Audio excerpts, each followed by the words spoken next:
Johnson along tomorrow night. They're going to be at the Parks and Nature Park meeting. Show it right there. Yeah, show it to those guys. Try Sue and see if she'll just go ahead and start. You got her number in.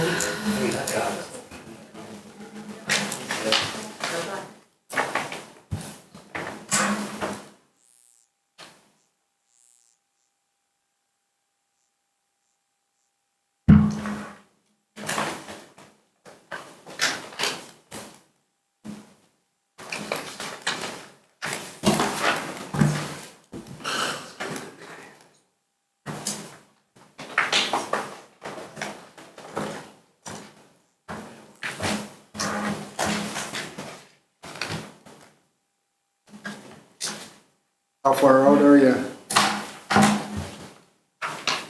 5 minutes? Okay.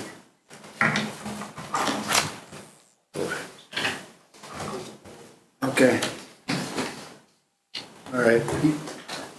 I do by the first round then. Okay, see ya. Everything should go ahead. Let's start it. So we're going to do a movie first, is that correct? Right. Yeah. But go ahead and, yeah, go ahead and start. Sue's gonna be 5 minutes, so. We should probably do some quick introductions for anybody here that doesn't know who this is. James Monge from the League of Minnesota Cities. He's an attorney with the league. We got Doug Gronley over here. He's also from the League of Minnesota Cities. He was the claims manager. For about 25 years. Yeah. Now I'm in a phased retirement program under PRA and serving in an advisory capacity for the insurance trust. Just helping out wherever I can, and talking to people like Rena and other folks that want to have somebody to talk to. So thank you for having us. Okay, and then why don't we just introduce ourselves so that you all know who's here. Adam Ripple from Rinky Newman, City Attorney. Rena Weber, City Administrator. Jeff Hagan, Mayor. Don Simon, Council. Rick Tallman, Counselor. Dwayne Willenbrink, Counselor, third term. Tony Holder, planning. Phil Becker, planning. Oh, we're Park and Rec. Well, Billy Public Works. Anyways, administrative assistant. Clerk, on the clerks, finance, delivery. Good afternoon, everyone. My name is James Monge. I'm an attorney with the Research Department of Minnesota Cities. I've been with the league for 14 years. In that time, I've held several different roles. I started out as a staff attorney in the Research Department. I went on to do property casualty litigation and land use litigation, defending cities in State District Court, the Court of Appeals, and at the Minnesota Supreme Court, also in federal court. Currently, I'm back in the League's Research Department, and I do quite a bit of training for cities on issues that involve the laws that apply to city government. I also work with city staff and city officials and help them to understand the laws that apply to cities, whether it be the Data Practices Act, the meeting law, land use and zoning laws. If you have a question about municipal law and you contact the League of Minnesota Cities, there's a good chance you'll get me on the other end of the line. So it's nice to get out and see everyone and be able to put some faces to some names. I was asked to show a video that the League showed this year at our annual conference. It's related to city council and city council meetings, and I think you'll all get a kick out of it. You may even recognize some of the characters in the video. So I'll do that first. It's the Mosquito Heights one. This is Mosquito Heights. It is available on your website too. Correct. Yep.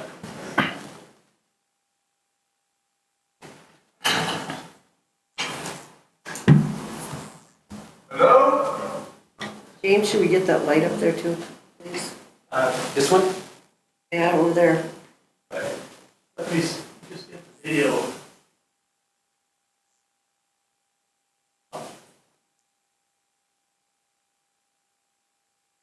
Played earlier.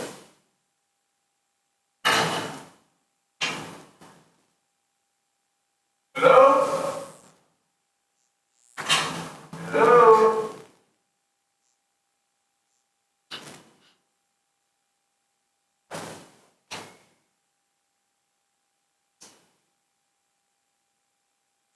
I wanna try disconnecting your cord on the projector. And then it'll reset.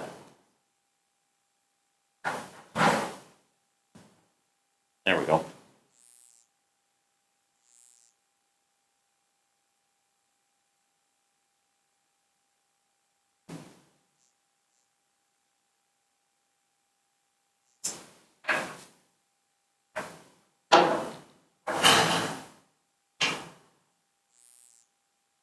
Hello?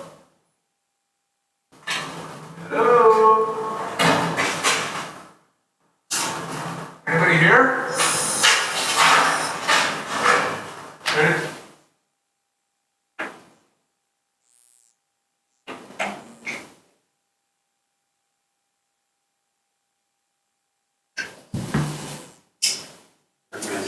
Yeah, right.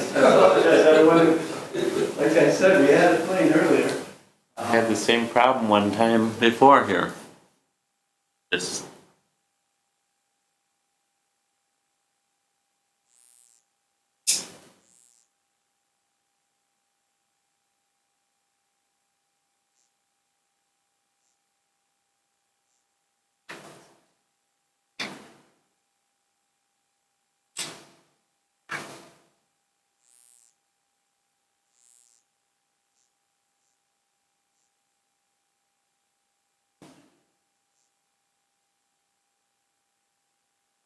sometimes the projectors have a standby time Yeah. for the bulb.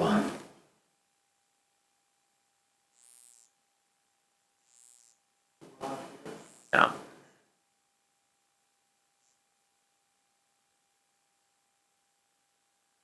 Starting to come on now.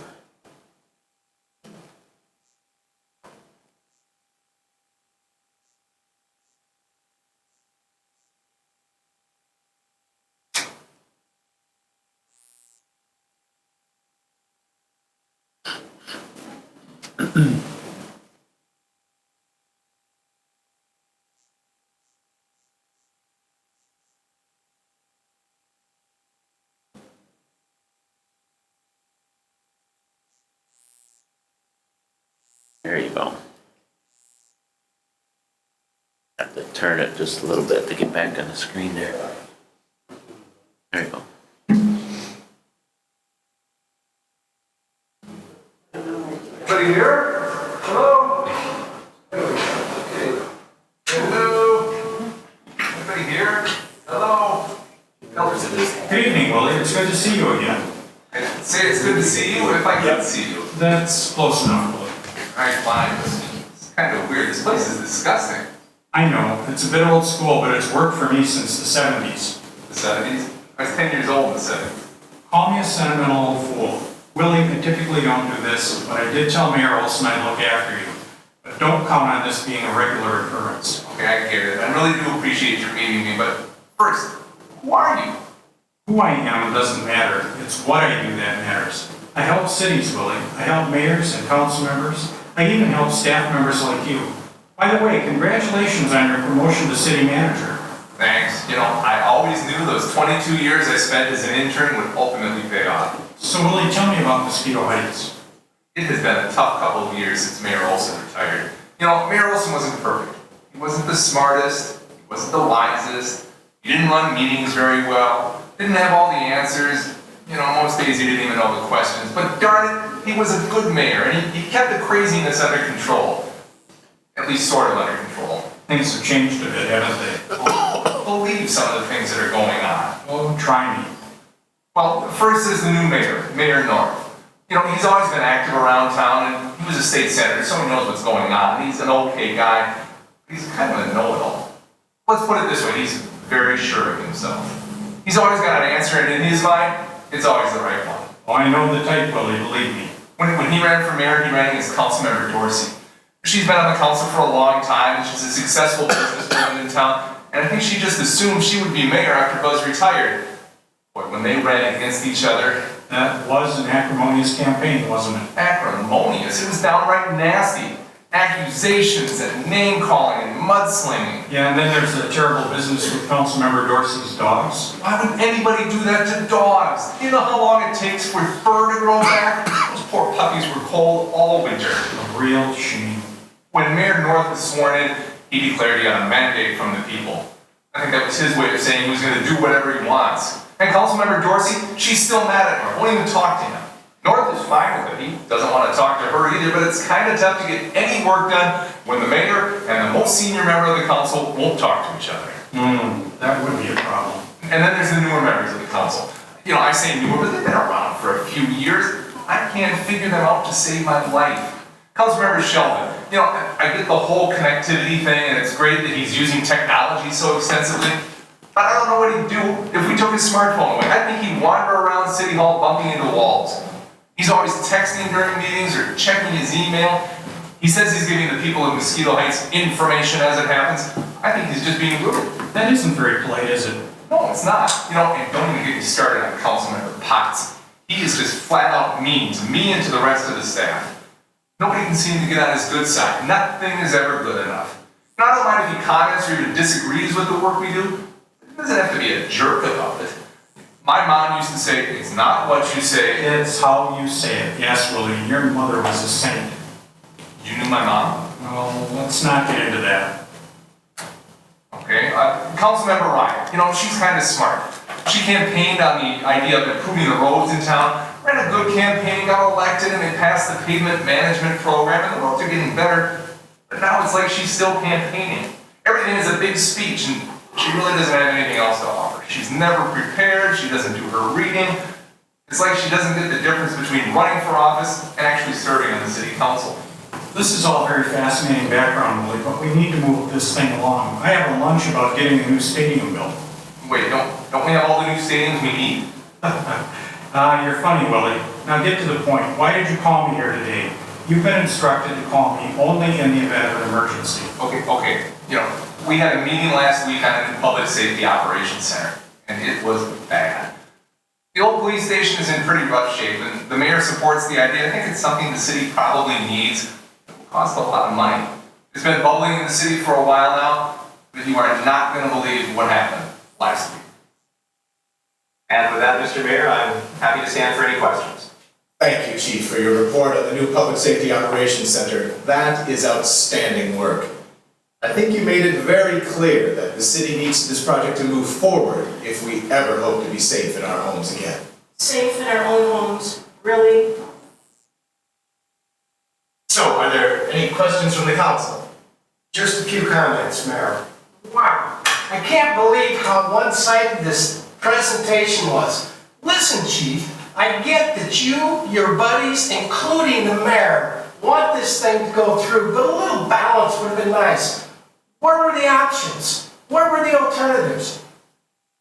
Well, council member, there was a slide titled Options and Alternatives. Come on.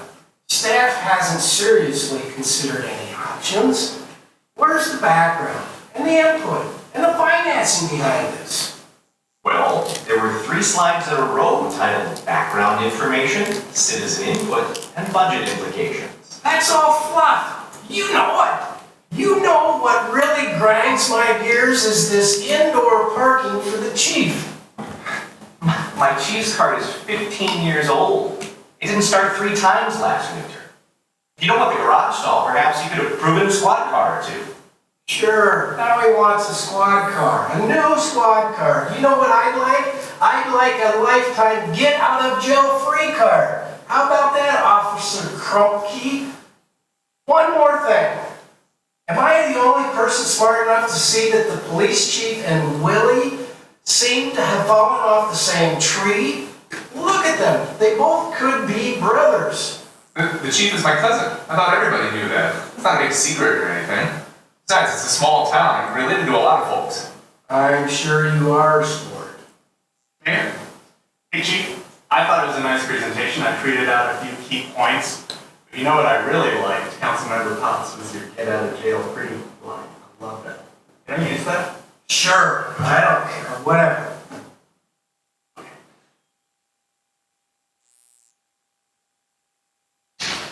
Boom! There it goes. Councilmember Sheldon, do you have a question? Yeah. Well, that's whole public safety thing that we're talking about. Hang on. Oh, sweet! I've just gotten retweeted by this blogger I know. He's got tons of followers. Do you have a question? Yeah, the location, has it been set?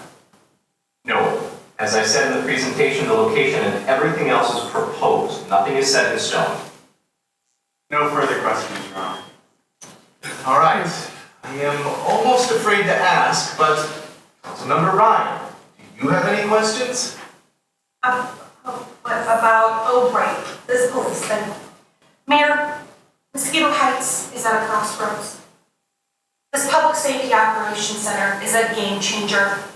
We need to reach across the aisle and deliver a uniquely Mosquito Heights solution. Because children are our greatest asset, and education is the future of America. And I'll conclude by saying this: jobs. Jobs, jobs, jobs. Thank you so much for that. Well, this is a public hearing, so if there's anyone here in the audience who would like to comment, I have you step up forward now and just state your name and sign in, please. Now, don't be shy. That's certainly never been a problem around here. Willie? Mr. Mayor, Councilmember Dorsey would like to speak. Councilmember Dorsey. Thank you, Mr. Mayor. I so appreciate the opportunity to participate. Well, I so value your input. You value my input? You value my input as much as you value driving around town in your Beamer? Pretty fancy car for a career politician. Do you have a question regarding the Public Safety Center proposal? I can't believe that nobody's talked about the cost of this program. A price tag this big? I mean, you'd think it was the mayor's bar tab. Boom! I love that one. Well, since I'm the only one at the table who has any business sense at all, I am going to volunteer right here and right now to value engineer this thing within an inch of its life.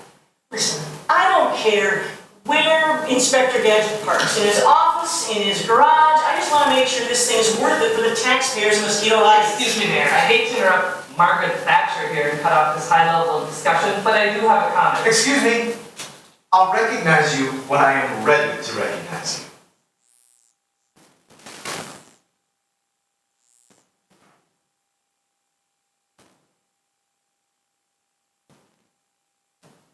Go ahead. Please state your name. Thank you. My name is Joy Ryder. No way. Keep laughing there, Princess. Maybe you should ask your older sister if she thinks my name is funny. I think she laughed at me in Sunday school once. I live over on the east side of town, and we have potholes so big the ducks swim in them in the spring. The parks look like they're done by a herd of goats. I'm paying $100 participation fee so my son can play junior high football. And you want to spend this kind of money on a new cop shop? I think the city should take care of what it already has before we start spending money on something new. Whoa, whoa, whoa there, Ms. Ryder. Look, the football participation fee is a school district decision, so you'll need to take that up with the school board. Anyway, thank you for your comment. Now, is there anyone else here who would like to address the council? Wait a minute, I'm still standing here, I'm not done yet. If this gets approved, what gets cut? Or does this mean that taxes are going up again? Are you ready to make some tough decisions about spending for this new police station? Well, I don't know that we're prepared to discuss that this evening. Oh, we're gonna discuss it tonight, pal. Answer the question, Dorothy. And for that matter, what's the matter with the old police station? It was fine when I was the mayor. I just heard about this at bowling last night. This is going way too fast for my taste. Right on, Joy. Tell them, Joy. We're gonna wreck one of those potholes last week.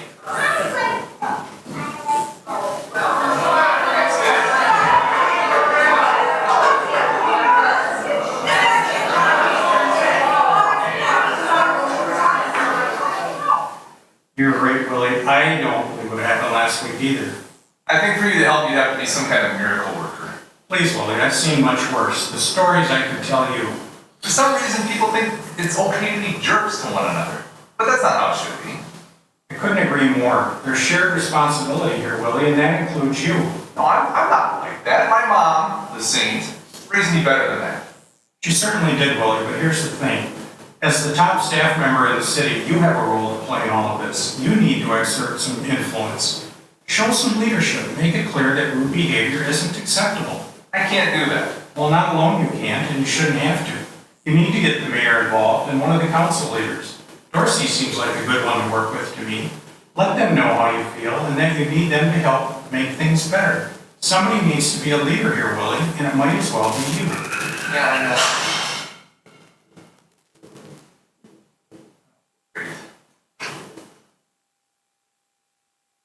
Dear Mayor Norton and Councilmember Dorsey, I'm very concerned with the direction of the Mosquito Heights City Council and the tone of recent council meetings.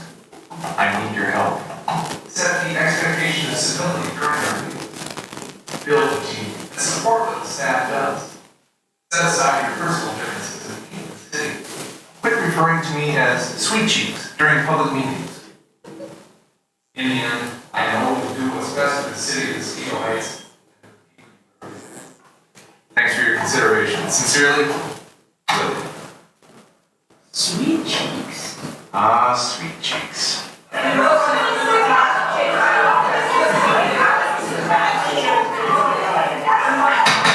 All right, that's enough. That's enough. Willie, did you have something to offer here? Thank you. Mayor, council, citizens of Mosquito Heights, better than this. The city deserves better. If we can't find a way past this incivility, past this general rudeness toward each other, if we can't address each other with respect and offer opinions instead of malice, if we can't simply put our cell phones on vibrate during council meetings, you know what, then we're lost. I've seen this council work through countless issues over the years. This council has tackled tough issues like succession planning and the open meeting law. We've worked through some sticky problems like where to site a cell phone tower and the Y2K bug. Remember the Y2K bug? This council has done so much over the years that it really troubles me to see everyone acting like this. We can do better. We must do better. If not, then you know what? This city council, this great experiment of local democracy, it's failed.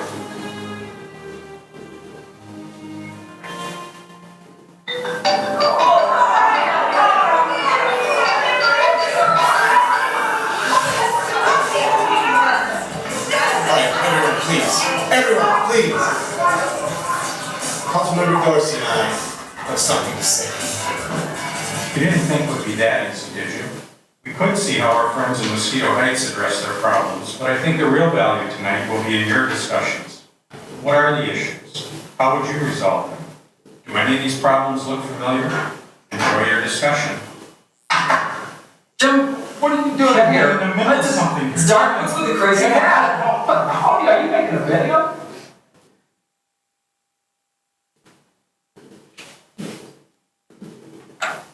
Okay, let's talk about City Council in Mosquito Heights. What do you think? Is that going to be a successful council as they're operating right now? No. Vans, anyone think that they're successful as a council? Show of hands, how many people think they aren't very successful? Why is that? Why is it that they aren't successful? There's no sense of common unity moving forward for the better good of the city. Right, right. What city business are they trying to accomplish at that meeting? Seems like everybody has their own agenda. Right. So, city business that they're trying to get accomplished is a new public safety center. Is anyone in that room focused on getting a new public safety center? Take a look at Councilmember Ryan. She hadn't done her homework. She hadn't prepared for the meeting. She didn't know the issues.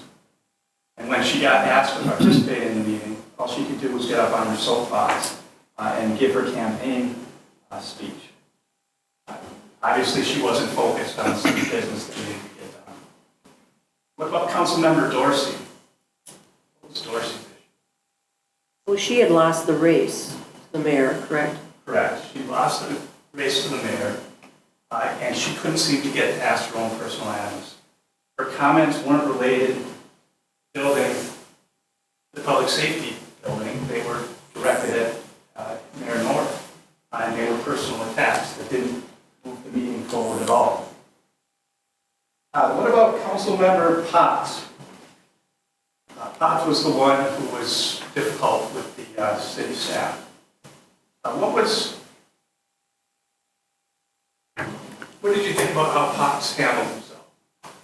Outlived his usefulness.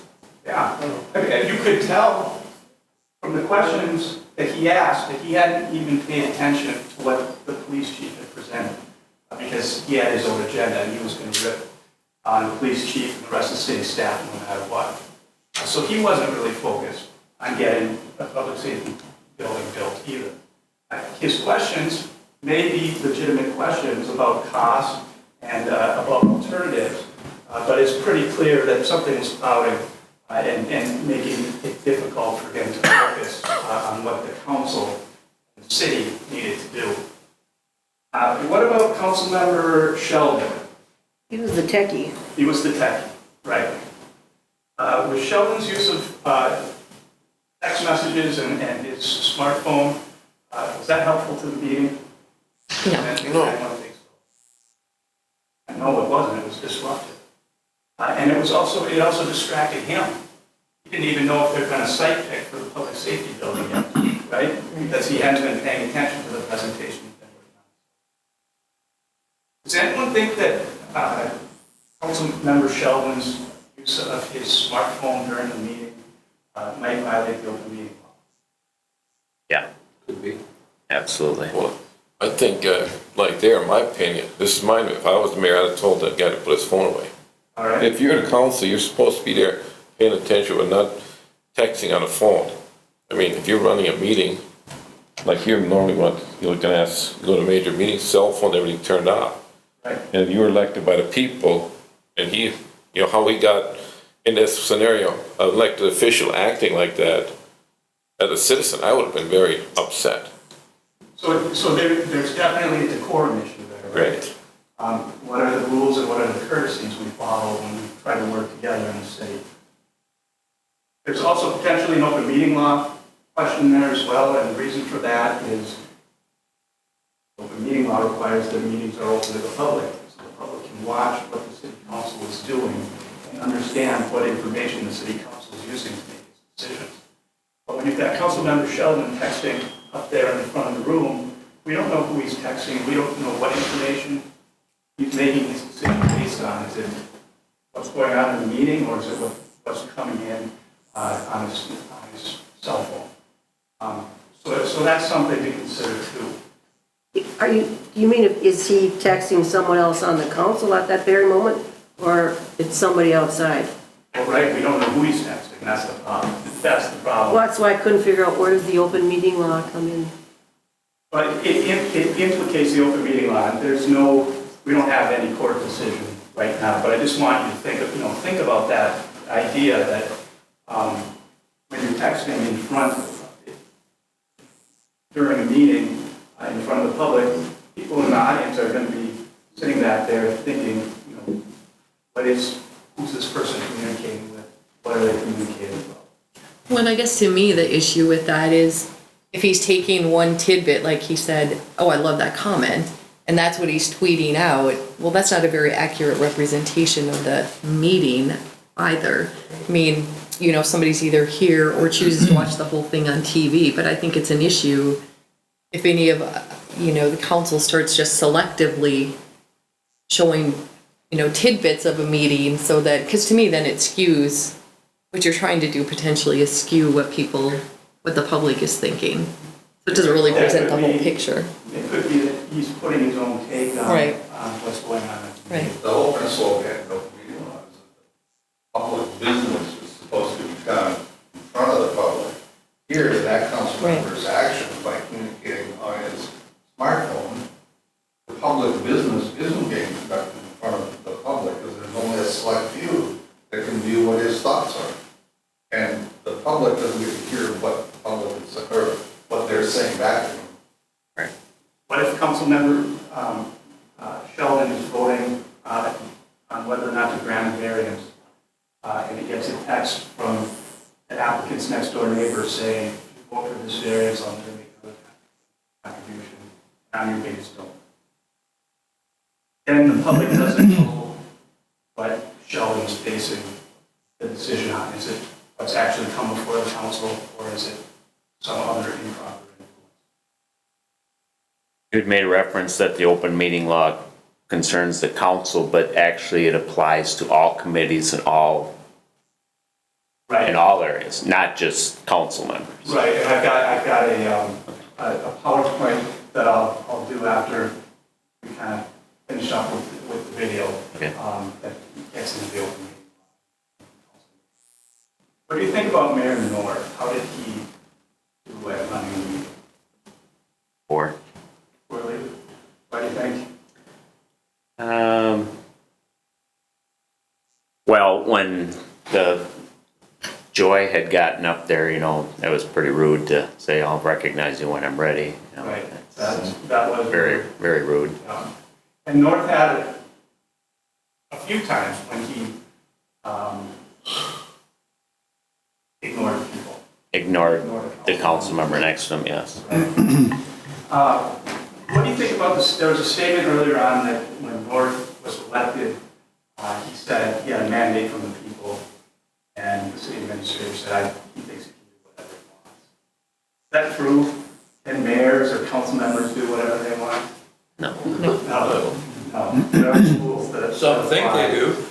There are rules that apply, and they have to follow those rules, and we'll talk about that in a little bit as well. The other thing with North is he just completely lost control of the meeting, right? I mean, that's what the meeting is supposed to do, is keep some semblance of control of not only the council, but also everyone in attendance. You made the statement that it's important that the public knows what basis or what reasons councilmen are making their decisions on. It needs to be public. Is it proper for a mayor or a councilor to request that another councilor explain why they're voting a certain way, or why they're, you know, if they haven't really provided any input, they just say, you know, I'm not voting for this, and it's a decisive vote. Let's say it's a vote that would go either way. Is it proper to ask that the public hear why or why not? Well, I mean, there's no real legal standard for that type of question.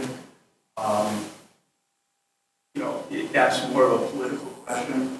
If council members aren't providing the reasons they vote a certain way, the public might question that at the ballot box at an election.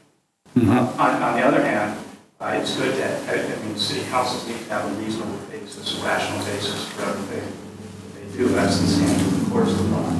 So you need to have some reason that you can explain to the court that you're acting reasonably when you make your. So now what I want to do is, I've got a PowerPoint presentation on government and meetings.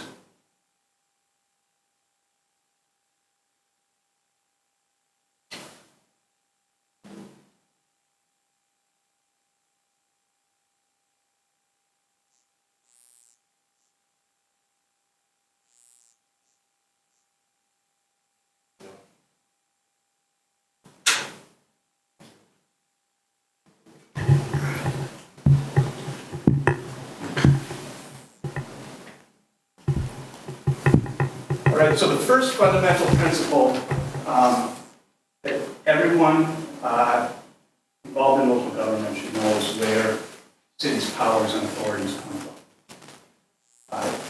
All city power and authority comes from the state. The state constitution says that the state legislature shall be responsible for the creation, organization, administration of local governments.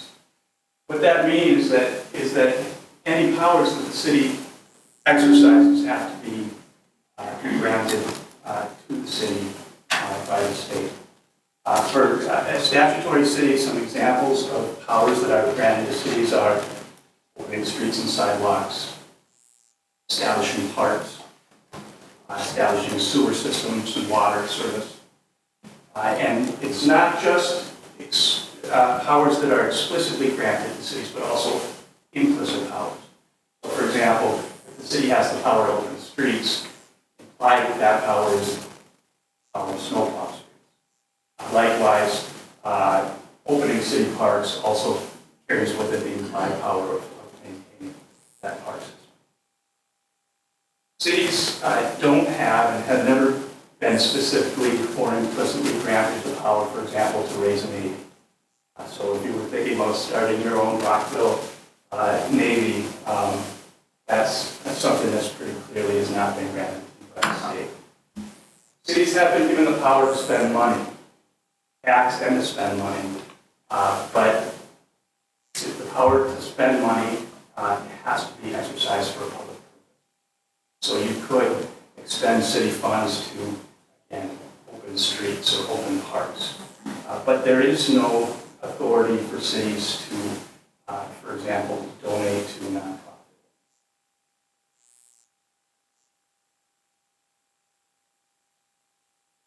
There are 4 types of cities in Minnesota. Standard plan cities have 5 to 7 council members. One of those council members is the mayor.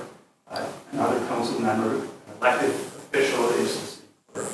Standard plan cities. Standard plan cities were the first type of cities created in Minnesota. There are still about 100 standard plan cities. Statutory A plan cities are by far the most common type of cities in Minnesota. They have a city council of 5 to 7 members, which includes the mayor, and they have an appointed city clerk. Standard plan cities are by far the most common in Minnesota. There's over 600 statutory A plan cities. Statutory B plan cities are the least common type of cities in the state. They have an elected council and also have a city manager who's responsible for hiring and firing department heads, for example. And finally, there are charter cities. Charter cities have their own city charter. City charter is like a mini constitution for the city. It sets up how the city's organized and also what the powers and duties are of city officials. There are about 100 charter cities in the state. Does anyone know what kind of city Rockville is? Statutory. Statutory, it's a statutory type B, Type B. but it is on the records, but it acts like a statutory A. Okay, you just threw me for a loop there. When it was started, Rena, it was a statutory B. So you'd be the administrator, you have all the rights to hire and fire, as I understand it, if we look back at our consolidation. I believe we're a statutory A though. We act like we're a statutory A. Rena always has the council act on in, hiring, firing, all those type of things. I think quite sure on paper we are type A. I might be mistaken, but. You said type B. You said B. Type B, yeah. But acting as A. Yeah. I thought we were. Mr. Ripple will check that out for us. The lease director says Rockville's an A plan city, so that's what I went with, but, yeah. And I got that from many years ago when I read the merger. Consolidation. Talked about it in the merger and the consolidation. In the consolidation, when the 3 of us became one. Our office facilitated that, so I will go back and look. Yeah, but for all practical purposes, we act like a type A. A plans. Yeah. In all statutory cities, the authority of the city is exercised by the council as a whole, acting together. No individual council member can act on behalf of the city. Individual council member can't hire and fire city staff, pass an ordinance. That power has to be exercised by the council as a whole. Under state statute, the city council has powers to control city finances, adopt ordinances, enter into contracts, appoint city personnel, appoint committee members, and establish policies and rules. Now, even though the council as a whole exercises the authority of the city, individual council members still have an important role to play. One of those roles is to participate in council meetings and council votes. Another is to educate themselves on the issues. Council member Ryan in the video, was kind of shirking on that. Also, it's up to council members to act as a liaison between the city and the public, explain to citizens what the city's doing, and to get input from citizens and bring it back to the council. Council members also should be a link between the city council and the city staff, so that the lines of communication stay open at the city and the council and staff can work together. All statutory cities in Minnesota are set up to have a weak mayor form of government. What that means is that the mayor is a member of the city council, participates in votes, and act alone to bind the city, has no individual authority over city staff, and doesn't have the ability to veto. The vast majority of cities in Minnesota are weak mayor forms of government. There's only 3 strong mayor cities in Minnesota. One of them is over here in St. Cloud. St. Paul is also a strong mayor city. In those cities that have strong mayors, the mayor, they have the ability to veto council action, hire and fire city staff, and have other executive functions.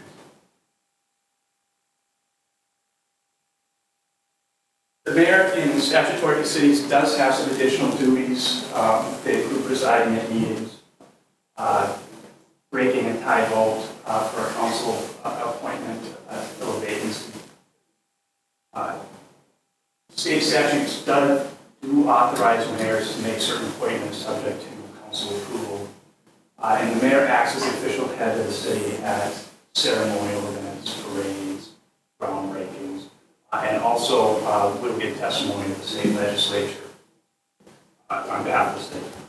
On presiding at meetings and the council vacancies, can the mayor break a tie vote in any other instance than a council vacancy? In any other vote? Well, in any other vote where there's a tie, that would be result in non-passage of the action. The reason that the mayor is given the authority to break a tie is because if the council's deadlocked 2-2 on filling a vacancy, there has to be some way to fill the vacancy. Right. Refers to the council. But I was referring to another issue with one member not present, and then there's a vote taken, and then the mayor breaking the tie. Exercising, saying, I'm breaking the tie on this vote, and it wasn't to fill a vacancy. Yeah, I've heard of some cities where the mayor generally abstains from voting, but then will vote in case of a tie. But in that case, you have 5 council members, only 4 voting, and if it's deadlocked 2-2, they would break the tie. But if it's 5, that's not what the law says mayors have to do. In general, mayors are voting members of the council. And if there's a tie vote with the mayor on one side of the tie and 2 council members on the other side of the tie, it's a failed vote. Right. Yeah. My question that we get at the legal lot is, can the city council delegate the authority that's been granted to it by the state? And our response to that is that generally, no, you can't. You can't delegate your legislative decisions or your administrative decisions. You can't, for example, tell city staff to go pass an ordinance or to go enter into a contract. That's something that the council is granted the power to do, and it can't be given to anyone else. The city can't delegate ministerial functions. So you could, for example, tell city staff to prepare an ordinance for passage by the council.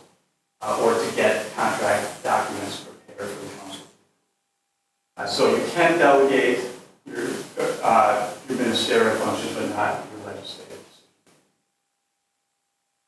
And to give an example of how this works, there's a 1903 Minnesota Supreme Court case called Jewel Belting versus City of Bertha, or Village of Bertha. In that case, the council told the mayor, or the village president at the time, to go out and get the city fire engine. So the mayor goes out and contracts to buy a fire engine on behalf of the city. The company that built the fire engine delivers it to the city, and the city council refuses to take it. So Jewel sues the village, claiming breach of contract. The question was whether or not the village president had the power or the authority to go out and contract on behalf of the city. The Minnesota Supreme Court said no. That type of legislative authority is something the council can't delegate to any individual member. So the president had no authority to enter into the contract, which meant there wasn't a breach of contract because there wasn't a contract in the first place. The thing about it is that if a council member acts individually, the council could have ratified that contract, so the council could have accepted the fire engine if they had wanted to. If the council doesn't later ratify when the individual council member does, that could result in potential personal liability for the council member, but the city can't be liable because the court said, well, anyone who contracts with the city should know they have to contract with the council. Where this comes up sometimes, maybe in your discussions, someone wants a conditional use permit or a variance or some other approval from the city. A council member tells that individual person, oh yeah, you'll definitely get that variance, or the council as a whole acts. That's where you get this issue of was the variance approved or not. Since the individual council member doesn't have authority to go out and grant that variance or grant that conditional use permit, you would be granted in that situation. But you might have some unhappy property. City councils can create advisory bodies. Advisory bodies can be composed of council members, city staff, residents, and even non-residents, if the council chooses. What I'm talking about here are committees and boards and commissions. This doesn't violate the principle of non-delegation because those advisory committees, they're not going out and actually finding the city or taking action on behalf of the city. They simply are investigating and making recommendations back to the council. In addition to committees or other advisory bodies, the city could also assign an individual council member to go out and make a research an issue and make a recommendation. Is this just for like specific issues? Because you say advisory bodies, so we have standing committees like the Human Resource Committee and the Public Works. And so are you saying you can have any of these, so you could have residents on those committees, or are those typically council? So advisory bodies are a committee formed for a specific issue maybe, or project? Right, and unless state statute says something about who has to be on the committee, the council has discretion to appoint who it thinks would best serve that role, and to create new advisory bodies who may have a specific issue in town that the council wants to dedicate either two council members to go investigate or some residents to investigate. And they'll go out and look into the issue and can report back. So that you can have an ad hoc committee for a specific issue that arises in the city. Or standing. But your standing committees can also have whoever we appoint. If we actually have it in an ordinance form of what's acceptable in our city, like on the planning commission and on each advisory board, it's actually an ordinance of who can be appointed to those. And that's a good point, right? Your city ordinance, state statute may allow more groups of people to be put on And those then we're more committees. restrictive. And the ordinances could be more restrictive.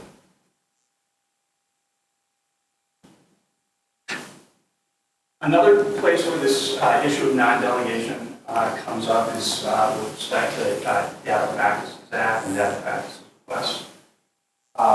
Since an individual council member has no authority to act on behalf of the city of their own accord, when they seek data from the city, they need to go through the same process for requesting data as any other citizen would with respect to access to public data.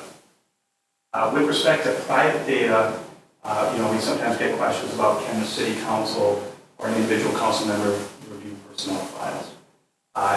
The rule there is that the only people in the city that can review private data are people who have a work assignment that reasonably requires access. Council members' job duties may reasonably require access when they're acting as a whole and they are doing performance evaluations. Otherwise, an individual council member is not authorized to access private data unless the council authorizes them to for some work-related purpose. I'm assuming if a council member accessed private data, there's a confidentiality component then to it. Well, the expectation would be that you're not turning around and going out and sharing this publicly. It's still private data, right? I'm thinking you're probably going to touch on it, but there is a distinction on private data and what private data is actually public. Are you getting into that part? Because not all, just because you're personnel of the city does not mean all of your data is private. There are certain things that are public. Right, to answer that question, the presumption under the Data Practices Act is that city data is public unless a state statute or federal law makes it private. With personnel data, that presumption is turned on its head. Personnel data is classified as private data, except for certain things that the statute says are. So, for example, your work telephone number is personnel data, but it's specifically made public. That makes sense, so people can contact us. The reason I'm going into this issue about role of the council versus role of individual council members and this idea of non-delegation is because there's a personal liability issue here. When council members act within their role as council members, they have certain protections that apply to them. One of those is official immunity, which protects actions you take within the scope of your official duties. So, for example, if you enact an ordinance, official immunity would protect the council member from individual personal liability that would be related to enacting an ordinance. Also, when council members act within the scope of their authority, state law requires that the city defend and indemnify individual council members. But there is no protection if a council member acts with malice, that's with bad motive, or bad faith, or acts beyond their authority. So you lose those protections if you go out and act in your individual capacity beyond the scope of your role as a council member. Can you give an example of that? An example of acting beyond? Yep, just real broad. Fire engine contract over there. Well, right, the fire engine example, where the individual council member. Can you act with malice in an official capacity and still lose your protections? The question is can you act with malice in your official capacity? And still, yes. And lose your protections? Yeah. We see that occasionally in accidents involving police cars. High-speed police car chase, police officers generally acting within the scope of their job duties may be entitled to official immunity. But if the officer was engaged in a high-speed chase without their lights and siren activated,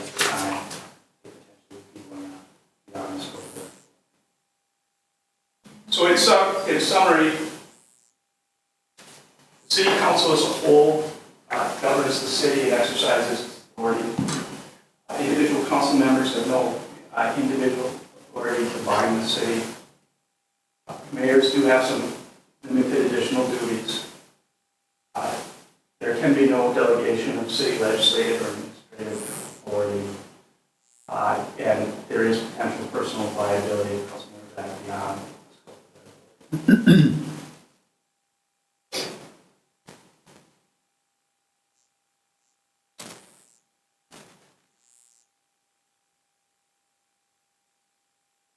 Okay, I'm going to change gears a little bit here and talk about city meetings.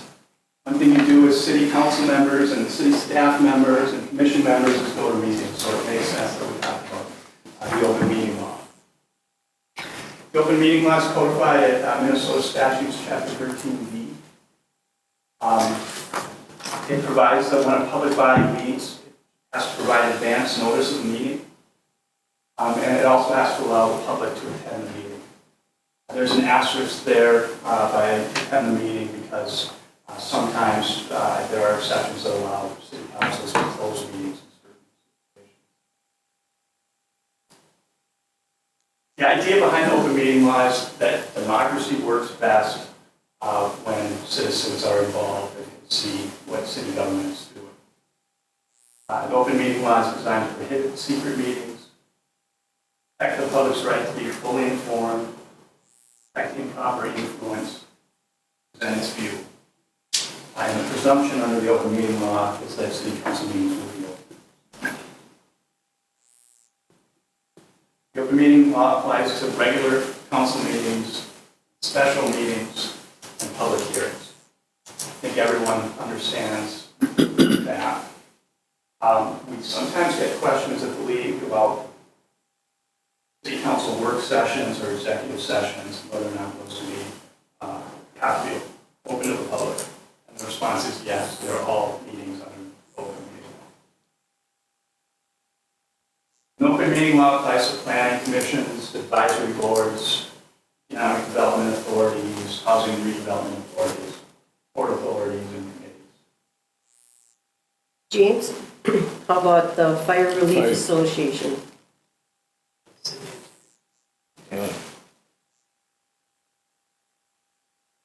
How about a fireman's meeting, monthly fireman's meeting?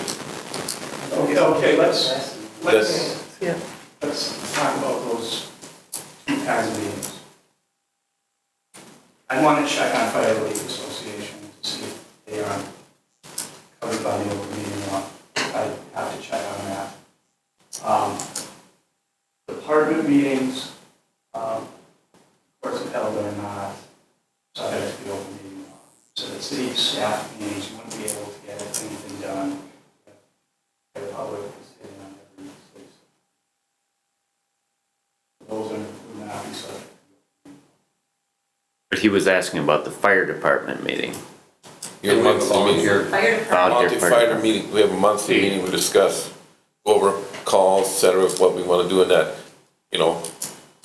Are you asking if that's an open meeting or whether you can have a majority of the council there? No, I'm just like, we're posting, you know, now everybody's putting that this posted as an open meeting or public meeting. Okay, well, I think to answer the specific question, check with the city attorney. Okay. But city departments, fire department, if it is a city department and not like a non-profit fire department that serves the city, would be a department in the city like any other, like the public works department or parks department. That is correct. The Relief Association is not the, not the fire department. It isn't the members of the fire department, it's a quasi governmental entity. A retirement thing. Right, it's all together, right. So don't treat them the same for. Right, I understand that one. Yeah. What, Yeah, there's the fire department and the fire relief association are two different animals, even though Right. they have some of the same members. What we're trying to get at it, if the fire department meeting is on our regular list of meetings that is approved in January for the whole year, okay?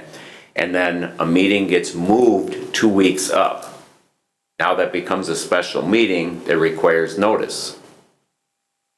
Well, he's saying no, because No. department It's a meetings don't fall department. under that. Fire department would not No, be under that. they're employees of the city. Correct, they're city staff. Public allowed there though? I've been on the fire department 35 years, and we might have been on the council meeting. I've never, sometimes a citizen will come there because they had a concern, they had a question of the fire department, but never, have there been basically citizens there to, we've changed meetings because of the holidays or something, and never had to put any posting up. So that's what I'm saying, it's the fire department really is city staff, technically. It's a separate department. So what I hear Rick saying though is the fact that it's published on a calendar, so maybe it just shouldn't be published on the calendar. I mean, because if we're taking that to mean that somehow it becomes an official meeting. I don't think the fire department necessarily has to have regular meeting notice like the city council does for its regular meetings. If they're part of the city budget, they report to the city, they have to come to the council for any requests. So it is a part of the city. The fire department is a part of the, I would say, it's a department of the city. Yes. Like Yes. administration or public works. Correct. Right. The fact that the meeting gets posted on the calendar doesn't automatically subject it to open meeting law. I think that's kind of a question. Right. Yeah. Yeah, so, I mean, I'm sure you can put other community things on the calendar, it doesn't automatically make those things subject to open meeting. Easter egg hunt, all those type of things.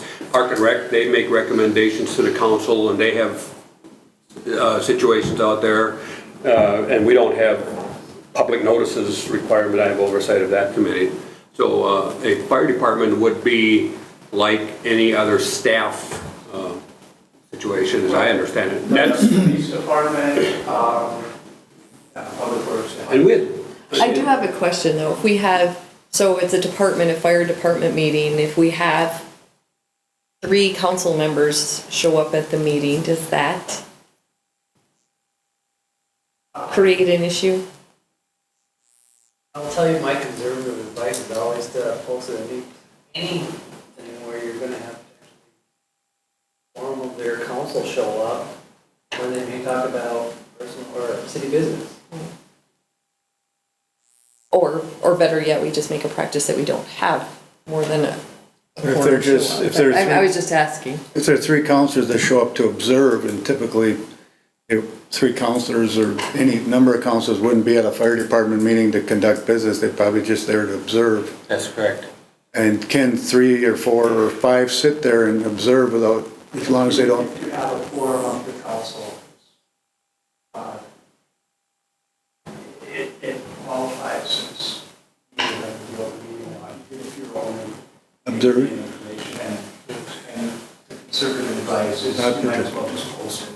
Okay, is there a requirement that department meetings be open to the public? No.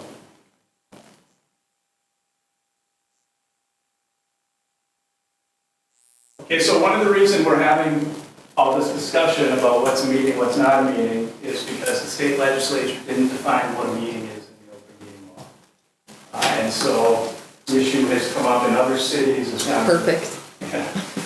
It's gone to the courts, and what the courts have said are if a quorum of the body is present, so 3 council members for a 5-member council, and city business is conducted, which means city issues are discussed, information is received, or action is taken, then you have a meeting and you have to post the proper notice. The open meeting law recognizes 5 different types of meetings. There are regular council meetings, which are at a regular time and place, first Tuesday of every month, second Wednesday of the month. Those meetings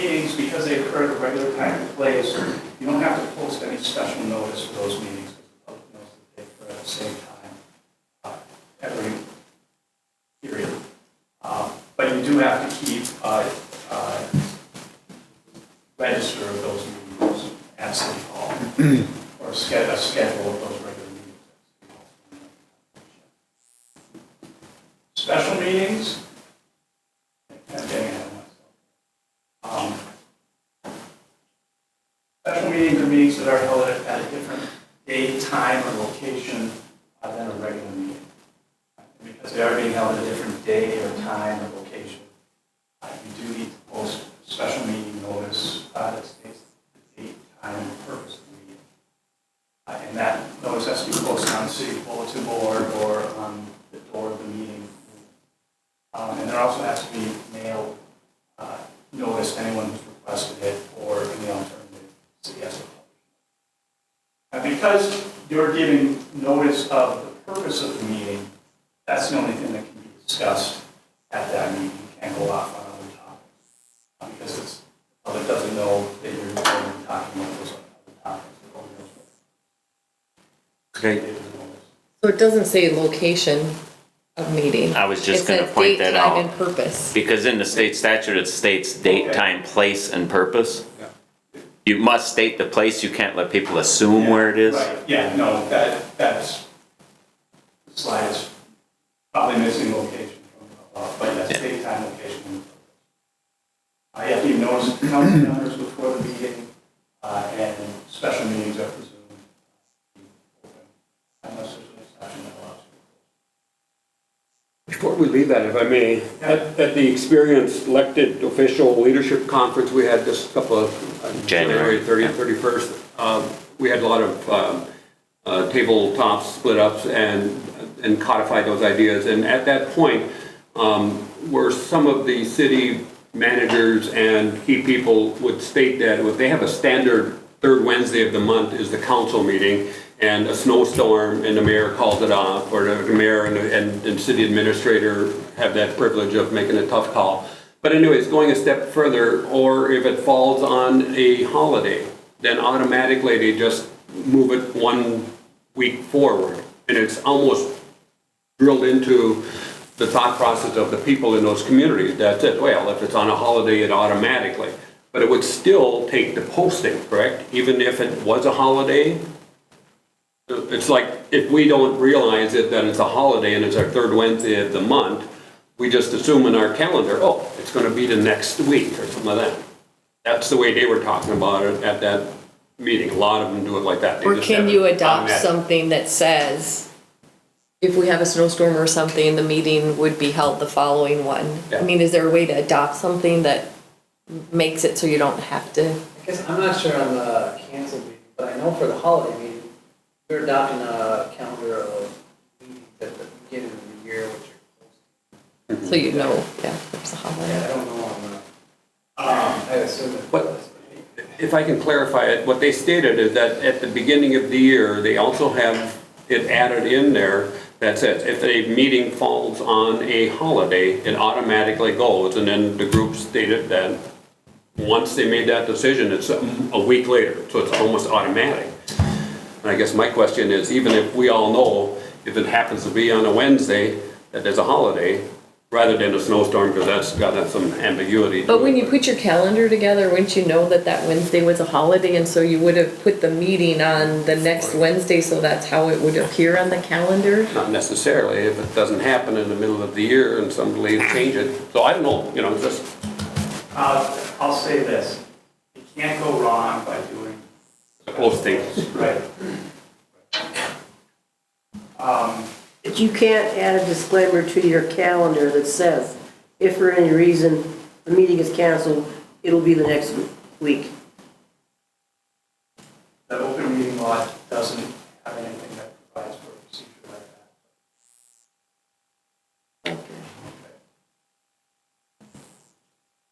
that. Emergency meetings are special meetings that are held because the matter requires immediate consideration.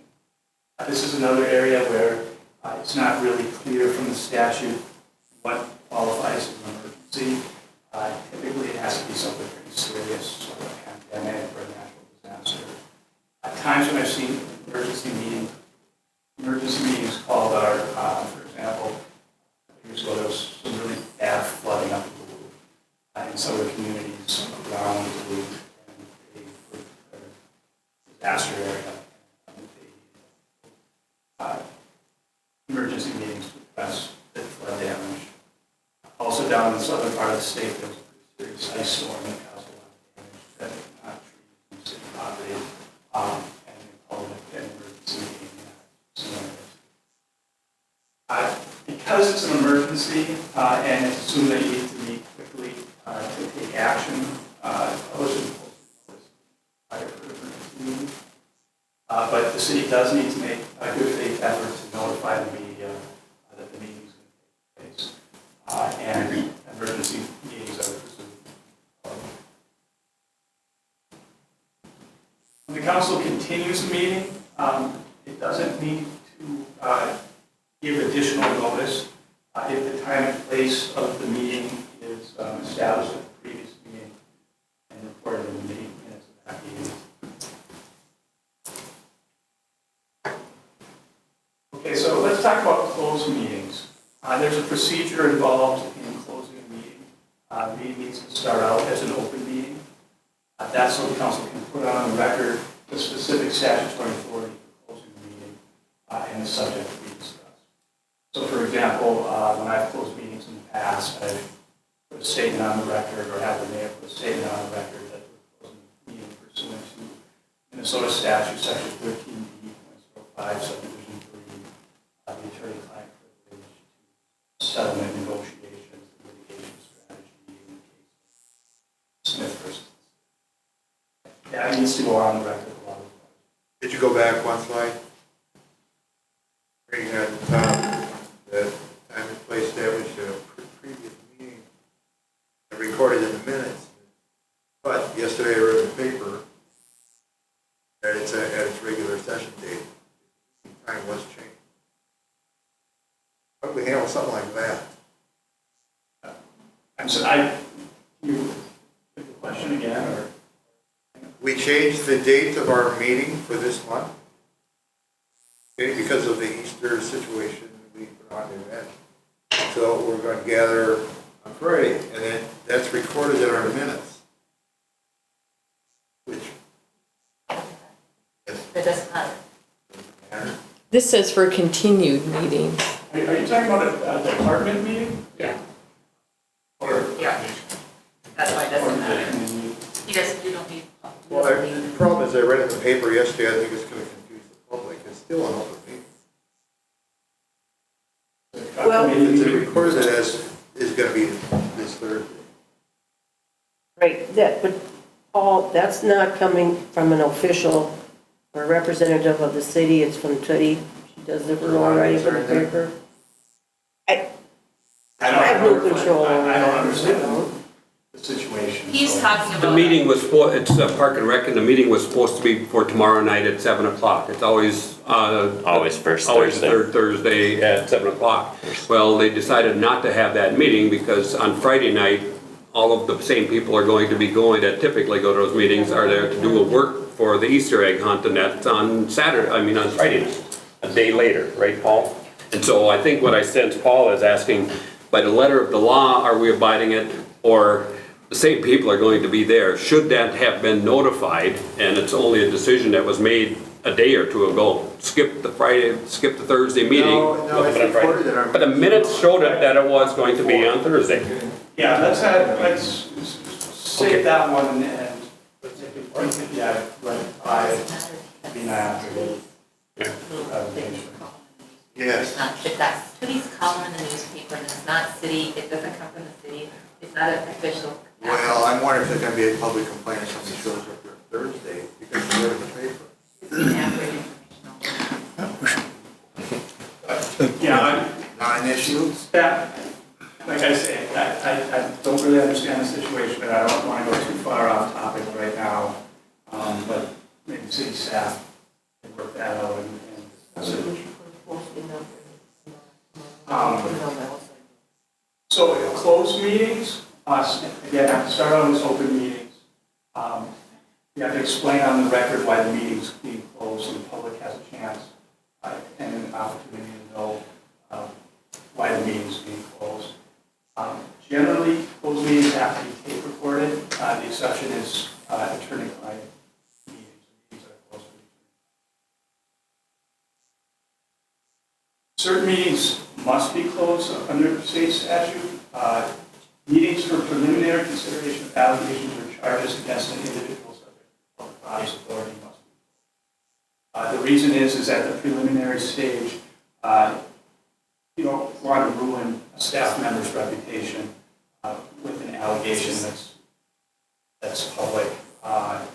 So you can hold those preliminary meetings to assess the situation in a private meeting, or you have to. The only exception is if the person who's subject to the council majority requests that the meeting be open to the public. And once the council has made a determination that discipline is warranted, all future meetings have to be open. Also, meetings where certain sensitive data is discussed can be closed. That would include medical and health data, certain educational data. But you have to make sure you're complying with the statute.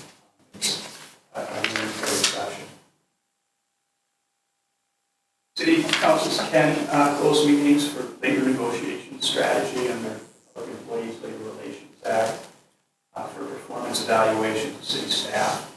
Again, city staff member in this situation can request that the meeting be open. Meetings can be closed for the attorney-client privilege, for security briefings.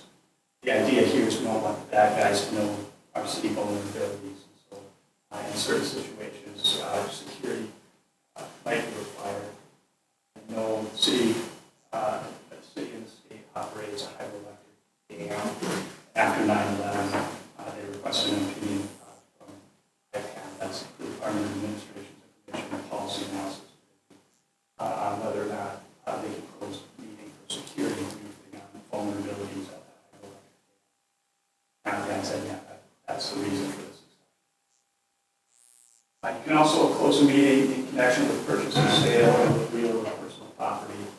The idea there is you don't want the other side of the transaction to know how high you'd be willing to go or how low you'd be willing to go. So,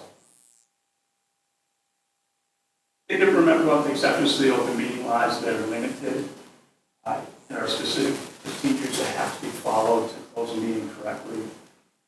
And therefore, we always recommend that we the city's going to close the meeting after the assistance. Can we talk about interviewing potential employees? How's that handled? Okay, so there's a question about interviewing city employees. Well, potential employees. Right, they're applicants for employment. Right. If you do that, the recommendation that you get from the league, if you call, would be about the procedure used for that. There's a bit of a gray area there.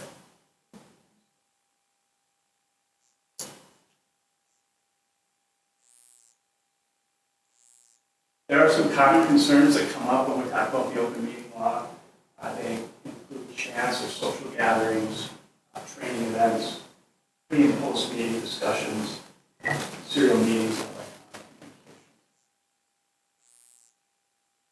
Chants or social gathering occurs when a quorum of the council shows up unexpectedly at the same place. So a quorum of the council might show up at a church service, or at a high school basketball game, or at the grocery store. The rule here is that those chants or social gatherings don't qualify as meetings under the open meeting law if there's no information received related to official business and no business discussed.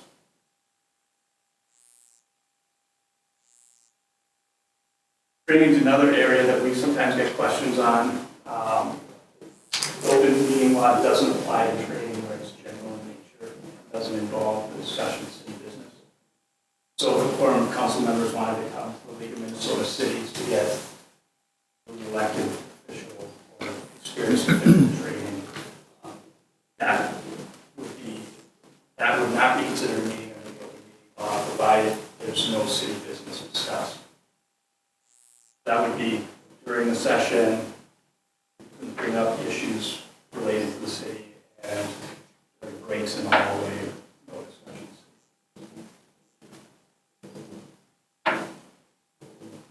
One time that you might be tempted to discuss city business is either right before a city council meeting or right after a city council meeting.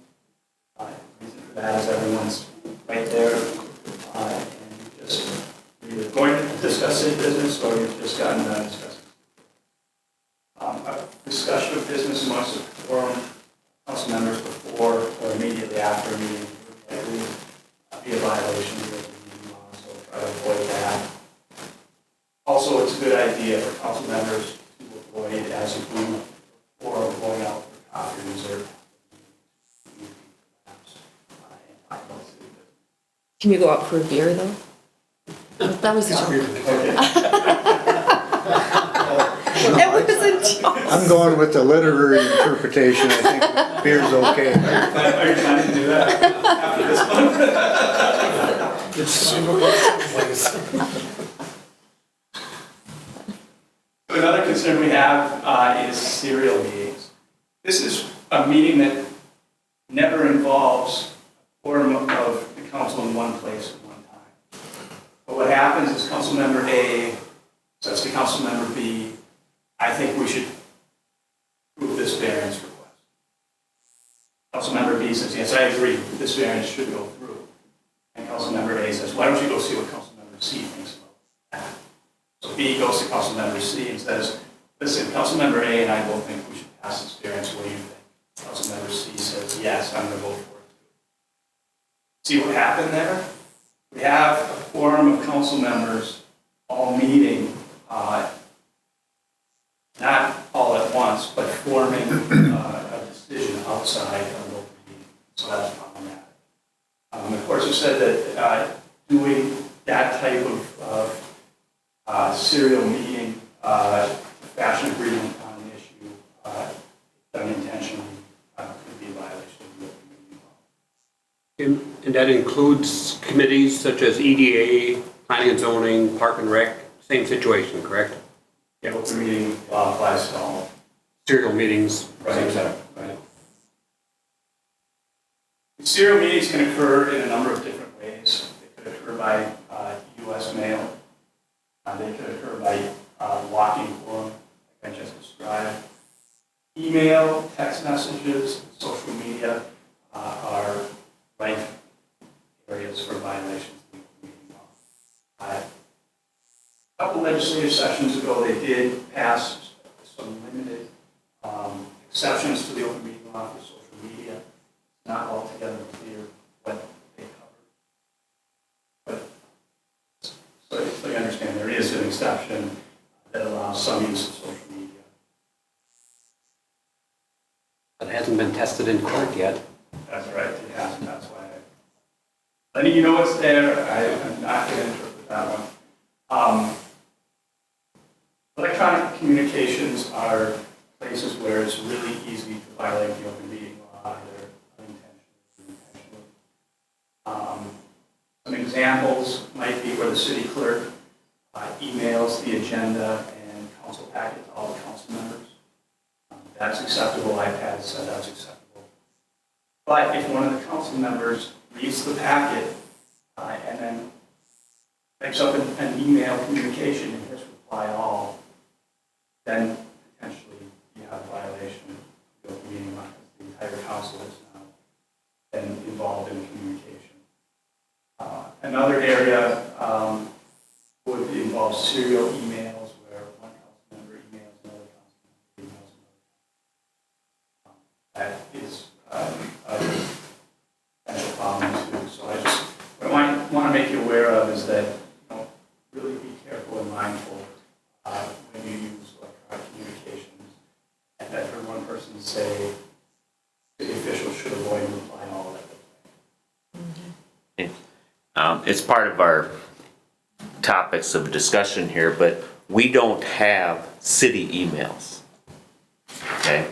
So we're all using personal emails, which are public data then, if we're discussing city business.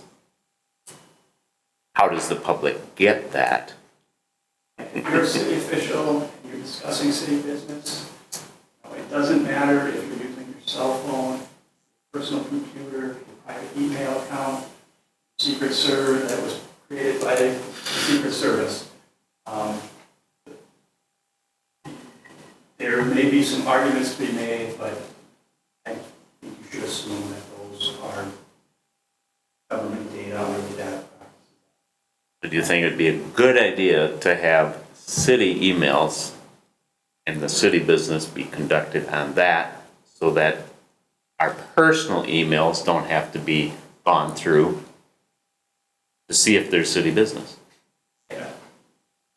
That's a policy decision that the council has to make with the guidance of the city attorney. I can tell you I've been involved in lawsuits where discovery went into home computers. So it's certainly a concern and something that should be. That's not to say that an individual council member who someone might claim was having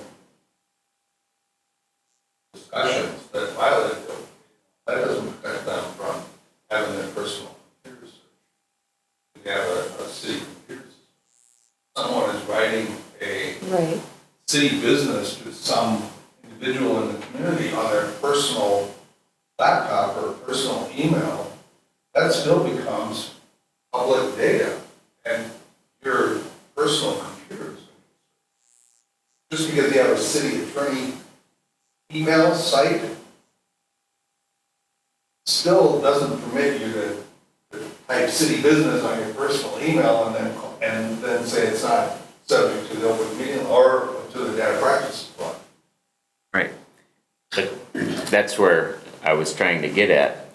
Right now, our personal emails could be searched for any public data. But, right, If we had city emails and we knew that all city business should be done on those city emails. I think without advocating one position or another, if the rule that the council made was we will only send city email business on city computers, will not use our or on city email site, we won't, as a council, we agree that this is the rule, we won't use our personal email accounts. I mean, that's a policy decision for the council. But it seems to me, even in that, so I'm not saying whether we shouldn't or shouldn't do it, but it doesn't preclude somebody from still using their personal, so I mean.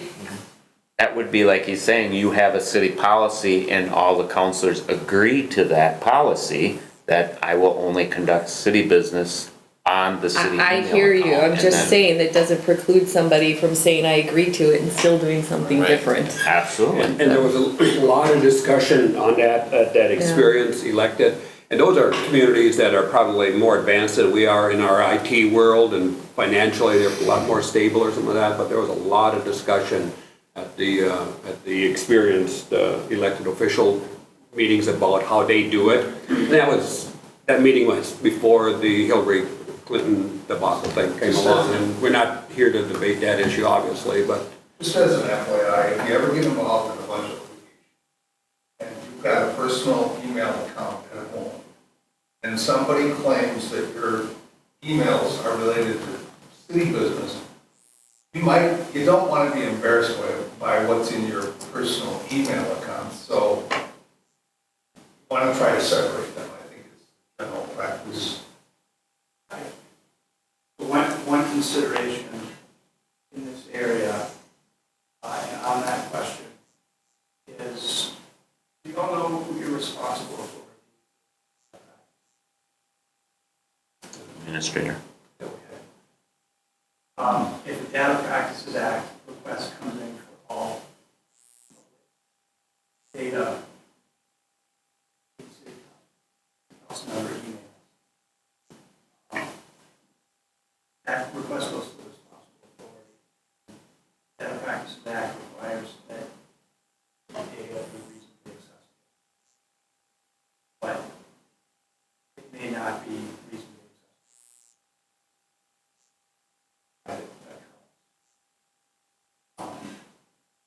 That the city administrator Has there been rulings on that particular issue? Yeah, there's an iPad, that's the information policy analysis division. Administration may issue data packages of things involving the airport. Authority, I believe. They did city business devices. On whether or not provide that information. So they did issue an advisory opinion? There is an advisory opinion. Advisory opinions don't necessarily have to have precedential force,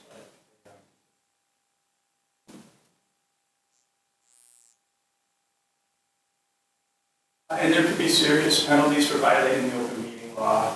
They include personal liability. A city council member that intentionally violates the open meeting law or a commission member could be found personally liable and be required to pay up to $300. That fine has to be paid by the individual city official. It can't be paid by the city. Also, you forfeit office if you have 3 intentional violations of the open meeting law. And a person that successfully sues the city under the data acts that are under the open meeting law, they cost an attorney's. So there are serious consequences for violating the open meeting law. Finally, the council action that takes place at the improper meeting or meeting is potentially subject to invalidation. So here's a checklist to help follow the open meeting law. First, ask, is the group subject to the open meeting law? City council or a committee, a board or a standing commission, the group is likely subject to the open meeting law. Then ask yourself, is this a meeting? The quorum of our members going to be present? Are we going to be doing this? Question under 2, did both of them have to be present or either one? So in order for it to be a meeting, there has to be a quorum. And city business being discussed, they would generally both have to be present. That goes to the chance social gathering. Where you Right. So if you have a standing committee for human resources and it only has 2 council members on it, but it's a standing committee, it handles all human resources issues, and they hold their regular meetings, they don't have to be open? I want to say that's a great area. There is an attorney general in there, says standing. Okay. So you use the other terminology, you use advisory body and ad hoc committee. Are those all interchangeable for the same thing, or is it just how you define the purpose of that committee? You can say an ad hoc committee is for one issue only. Let's just say it's for hiring a public works director. And they want to hold their meetings as many as they need to. Those don't have to be necessarily open as long as there's not a quorum. You just put 2 counselors and maybe have a staff person and maybe a resident on them. Those can be held. In that kind of situation, I guess back to the hiring question that we talked about earlier. Yeah, I was going to just bring that up. So you get into a personnel, but maybe it's an issue that wasn't listed under those items that you said you could close the meeting, wasn't subject to open meeting law. Say it was, and I can't think of one off the top of my head, but let's say there was an issue. I'm not trying to sidestep the question. There are parts of the open meeting law at edges that are subject to interpretation. Presumption is meeting should be open. Yeah. So if you have a question about a specific meeting like that, Well, then Adam, as long as you're here, then we do have, we had a Public Works Committee meeting where we had actually 2 committee members were at the meeting. we had 2 other council members attend, one as an observer and one that was also there, but he was contributing to the meeting. And my question is, can that happen? Is that allowed? Yeah, I mean, that's any specific situation. There was like 4 council members in that meeting. Is that That's something that. It was posted. Outside of this. outside of this? Well, What kind of, this is where I thought we should get to this. This training is general in nature. And what I can't do is apply the law to specific facts. I can't give, that's legal advice. That's something. I'm just not inclined to get an opinion off the cuff without getting all the facts. It was a posted meeting. Yeah, it was a posted meeting. It was posted to the public. Well, but then, No, it quantifies who makes, I think what Rena is getting at is the training I got recently is that facilitator makes the determination who it is from the public. If it's a posted meeting, will they allow public input or will it be a meeting only after public input and then they may, and it was a planning, public works meeting. 2 of our members, our council members that are seated, happens to be a multitude of people that were at the meeting, happen to be 2 additional council members.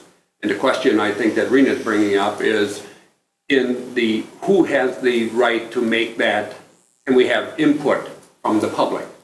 And it's the facilitator that has that right that determines and sets the rules. If they do it beforehand, that says we're gonna allow up to 2 minutes of debate or 2 minutes of input or something like that. I think that's what Rena's getting at. And that's a good segue into Okay. my next set of slides on conducting meetings.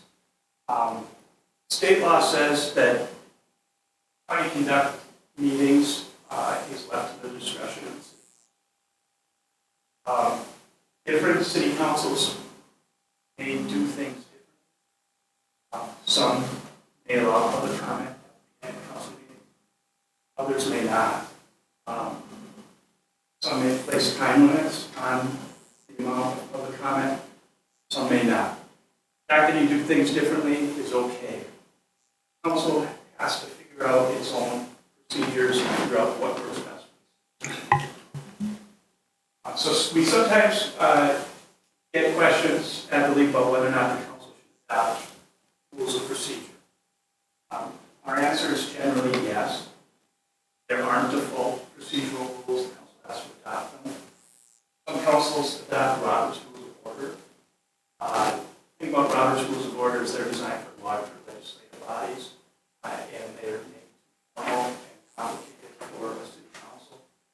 That's why in the league's handbook for mayors, we have sample procedural rules that work for smaller bodies like city. Whatever rules the council decides to use, they should.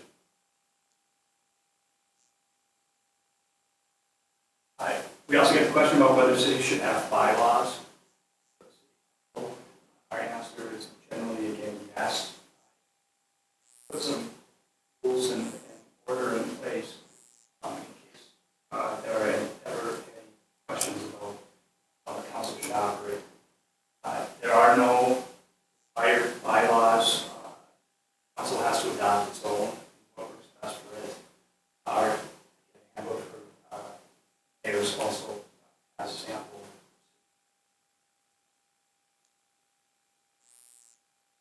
I also get the question, do we need an agenda? Nothing in state statute requires that city councils have agendas. It's a good idea, probably, to have them. It helps the council stay on track and keep order. With special meetings, you're giving, again, notice to the public of what's going to be discussed in the meeting. Stick to those topics. Same with emergency meetings, be helpful.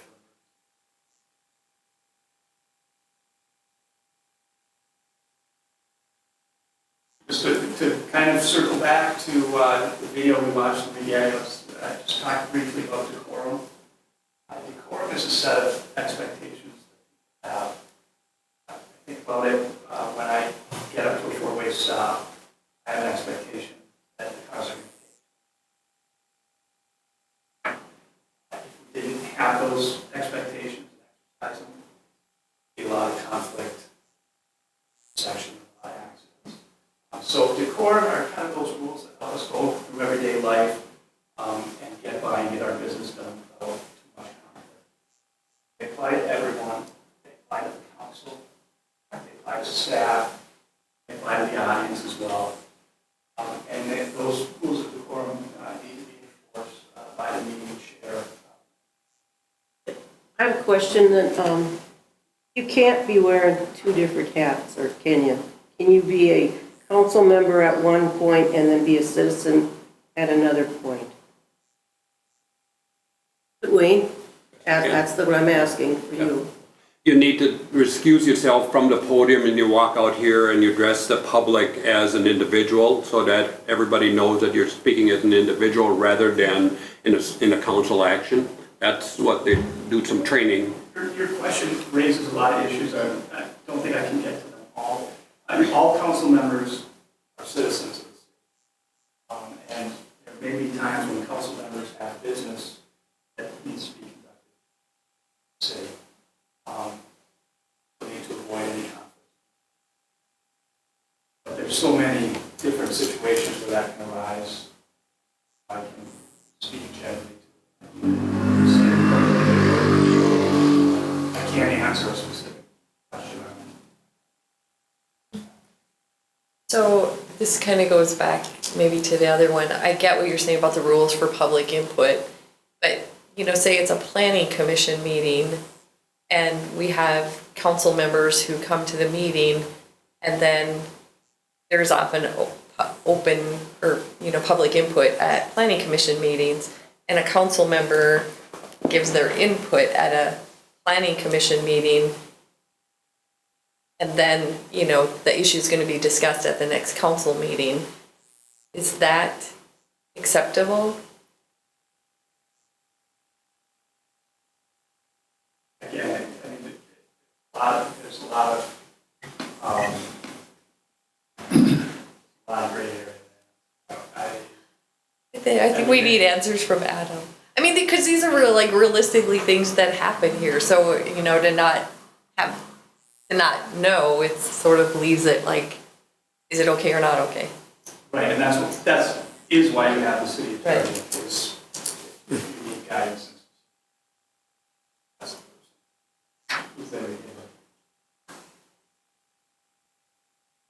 Some example rules of decorum are a way to be recognized by the chair before speaking. Otherwise, everyone's talking over everyone. You saw that. Refrain from using offensive words, threats, or objectionable. That wasn't helpful in the meeting. Also, it's not persuasive. Not listening. I try to avoid those. Stay on topic. Guys, your meetings are long enough without off topic and talking about tangents. Try to stay on topic. Everyone will appreciate it. Refrain from private conversations during council meetings. Turn off cell phones. Private conversations and cell phones, they're disruptive. We talked about some of the issues there. Abide by any time limits that are set. And listen and keep an open mind. People have different perspectives on the issues. They might suggest alternatives. So listen to them and keep an open mind and think about whatever. And I just want to briefly talk about some additional resources that are available from the league. You have our research staff, which are available to talk with you about city issues. Our staff puts together a number of resources. At the Handbook for Minnesota Cities, this is Chapter 3, talks about statutory cities. A lot of the information that I talked about today on cities in Minnesota and government can be found in that handbook. Got a memo on meetings of city councils, that's available on our website. Gives a lot of the rules about meetings and discussion about meetings. The mayor's handbook with the bylaws, sample bylaws and sample rules of procedure, and a lot of other information about meetings and city leadership. There are hundreds of research memos available on our website that talk about everything from ad practices to animal regulations. So I encourage you to go to our website, take a look there if you have any questions on city government, and also contact us at the research department, and we'll help work through issues you have and provide information that can be helpful to you. You may, when you have questions for us, get the response I gave you tonight, which is not to the city attorney, but at least we can give you the basic information. And the city attorney can help with this. And that's all I have. Adam, I just wonder, you have our questions, that, would you feel comfortable, and if you can answer it, then get back to us, but I kind of would really hope to go through these things individually and try and get some sort of an answer, or is that too much? No, Adam's willing. We've got a lot of I kind of have a feeling you're gonna, go to him on most of these, so I guess if you don't want to stick around, but if you're another resource, I'd have you stick around, maybe between the two or three of you can give us your best shot at these, but. Sure.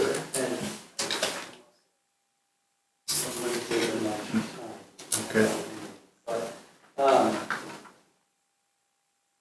Some of these, there's just not enough answer. Let's maybe talk about some of this ability stuff.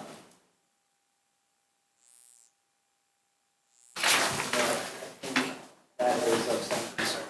I don't believe the council has bylaws, correct? Yeah, I think we do. Code of conduct, Bylaws? or like a code of conduct? Yeah, Well, sometimes they're standalone, sometimes they're more.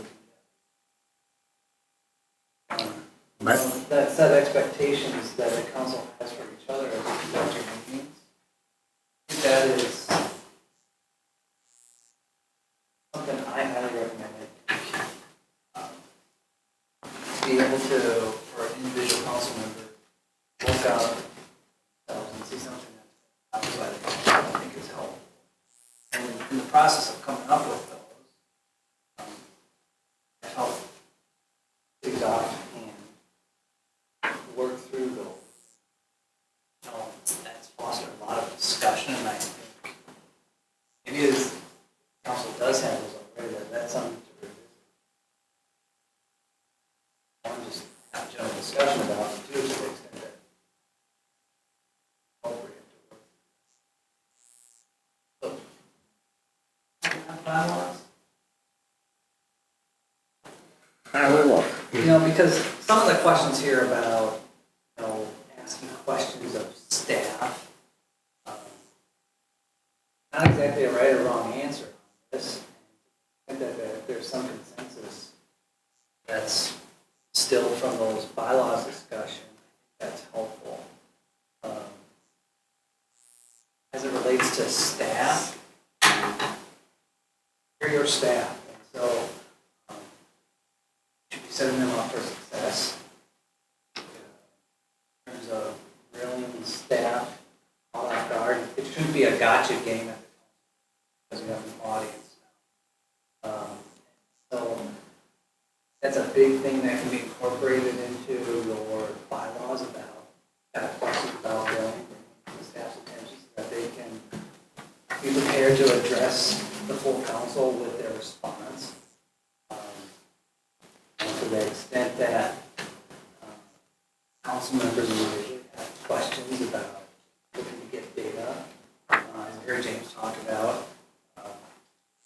just like any other citizen, to the extent that you're looking for information, proper way to do it.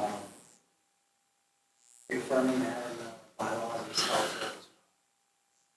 What do you do? I mean, the question is on here, if you have somebody who's asking for, ask for data, then ask for more data, where, and I understand it's public data, but what if it becomes a point where literally city staff, it's compromising their ability to do their job? Is there any ability to, where they might be having to, create stuff or look things up? Because, while I understand the rule in general, it seems like there is a point where, especially in a small city like ours, where you could consume so much of staff time responding to requests that we literally can't get the other work done. And so how do you handle that?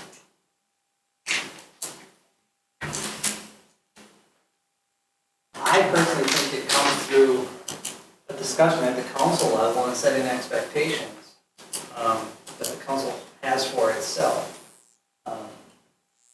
Staff doesn't get to be an arbiter of what's too much of a request, and really the council doesn't either.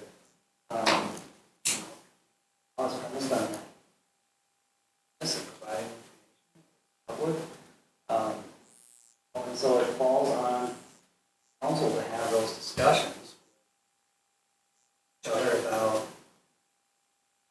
or help to serve the purpose of city residents, and that there is a way to do that that's a better way to allocate city's resources through your staff.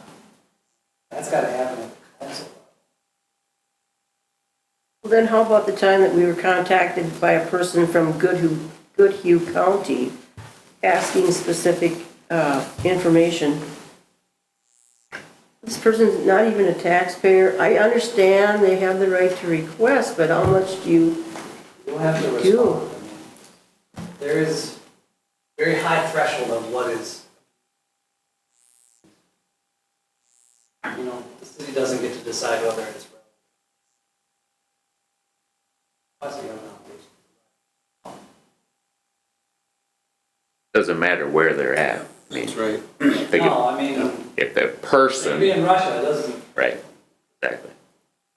What's the threshold for prioritizing city responsibility, staff responsibilities relative to responding in a timely manner? What is generally considered providing a timely response? Who is requesting and what data they're requesting, if it's subject to the data they have. Under the statute. 10 days? Where they must be provided that, and they're not the subject to data, it's just a reasonableness. So I would be making an effort to provide that, and usually a good way to demonstrate that you are making an effort is if they've requested 10 things, that as you're getting them, you're providing them. Demonstrate that you are trying to respond. One of the questions that I've seen over the years is the ability of the city to ask that they be more accurate in what they're looking for. Somebody sent you data practices request that says, give me all information about sewer plant. Well, how far do you back to on it? What kind of information are you looking for? It could be volumes on a particular topic, so you can, I think, counselor, ask them to really define their request. They don't have to, is always the rub, but generally, we'll have something in particular.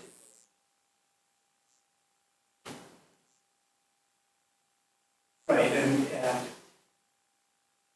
the request is for everything the city has, sewer plant. It's going to take the city a lot longer to respond. Yeah, that reasonableness is. As opposed to, well, if you really just want to know what our lift station log is for lift station 1 for Monday, March 5th, we can do that. So, tell us what you want. Actually, be more responsive. And I think what you were saying Adam, is having it a general question, just stating we want all information concerning the entire water system of Rockville versus specifying, I'd like data on bond payments for the water system. You know, rather than having the general specify the actual data, and even telling the person requesting, state your request is so general, it will take an enormous amount of time to gather that. If you can be more specific to what you're looking for, we can get to it more directly. Saying it on a friendly basis, rather than saying we can't spend that much time to gather that data. Yeah, I mean, asking that question doesn't put your obligation to provide it, but the person requesting it, happier if they're getting what they're looking for. City staff is going to be less burdened with additional stuff. Adam, you know the question you had asked about the council code of conduct? It's addressed in our ordinance under Minnesota Basic Code 30.01 is the council. And then we've adopted restrictions as far as like the number of meetings required and stuff like that as part of our comprehensive plan. It's actually right on the public or on the city website. Pull it up. I remember doing that one time because we had some concerns about a council member missing a lot of meetings. And we had people from the public saying, you know, this council member is never at the meetings. How many meetings can he miss in a year before we have the right to, you know, ask for a seat to be vacated? I remember addressing that with administrator. So I knew we had it in there. We did it under both Minnesota Basic Code and then our code is more restrictive, or our ordinance. We didn't discuss anything with conflict of interest. That was one of the first things. When discussion is being held regarding an issue such as water or sewer rates and some members will be directly affected by the change, is this a conflict? And I think I've heard from council, it's not. Not per se. Not per se. You know, there are enumerated conflicts, you know, you're party to the contract with the city, that kind of thing. But there's kind of a catch-all provision where council person no longer unbiased in their decision-making process. They likely have conflict of interest, but that falls on the individual council person. That determination. And Rena, if I could just, please, and I don't read into the thing, but that's exactly the situation. Instead of the way it's around here pointing fingers at it, it's an individual decision that has to be made. It's not the rest of the world. It's you as an individual sitting up there says, could this be perceived as a conflict of interest? And you, that individual, is going to be making that decision. That's the way it's intended. The conflict of interest is then, just because I'm acting on my brother-in-law that might have a transaction and the public said, oh my God, how can he go and make a biased opinion? It's that individual that is the one that should be making the decision. I'm going to excuse my voting for the purpose of the possibility of a conflict of interest. And then you share that. And then the public generally says, oh, that's why, you know, because he's related. If there is this potential for perceived conflict of interest, though, at a minimum, you should be disclosing that. Yes, you should. By some discussion of it. So, you always have this concern of the appearance of impropriety, that the public is going to be suspect of your action. And so, to the extent that we provide information, if that individual doesn't feel that they have a conflict of interest and it doesn't fall into those specific categories that prevents that. prime example, if I may, city of Cold Spring, all of the council members live inside the city or something like that. And if they were going to go in and have a water rate that they were going to go and put out there and deliberate, if they weren't allowed to go, even if they own that house that they're on or that building that they're at, they have to be allowed to be able to make that decision, irrelevant if they are an owner of that house or that building or something like that. In Rockville, we happen to have some people that are on water and some of them that aren't, or something like that. So how does other cities do it? And that's the way you have to look at it here. It says, City of Cold Spring, City of St. Cloud, any of the others. How can you go and have the ability to vote if all 5 members that were deciding were owners of dwellings? And you don't do it for the individual, you're doing it as a whole. Well, Yeah, I just think there's a little difference between whether we all owned homes and we're getting a rate increase versus whether I own a business or some other property for which that directly impacts, and I do that if we're a business, and that's gonna impact my profit or loss, if you wanna look at it that way. Because the home thing impacts everybody. So I do think there's a difference, at least in a perception, whether you wanna say real or whatever, of whether it's, so I think that changes it from being sort of applied to everybody to potentially differentially impacting. And if there's something that is specific to a particular council member that might lead to some appearance of impropriety, that should be disclosed and by that individual, at the least. By the individual voting. By that individual council person. Right? Yeah, I agree. Let's just get right straight to the issue. The issue here is, I own apartments in town. And I had asked this at the League of Minnesota Cities training that I went to. I said, if we're going to set new water rates, and I own properties in town, apartments in town, and those rates are going to affect my business, is that a conflict of interest? He asked me, are you setting rates for your properties or the entire city? I said it'd be the entire city. Absolutely not a conflict of interest. You're setting rates for the entire water customers, not for your properties. I would generally agree, but that falls upon you to. Well, those meetings are open anyway, they're posted in But they're open. posted as a planning commission meeting, not as a city council meeting. Right. And there's still a planning commission meeting, but we have a counselor that's showing up and wants to speak as if he's a citizen. But the concern, and my point would be that he's trying to influence the planning commission in a recommendation that comes before him as a counselor at a subsequent meeting.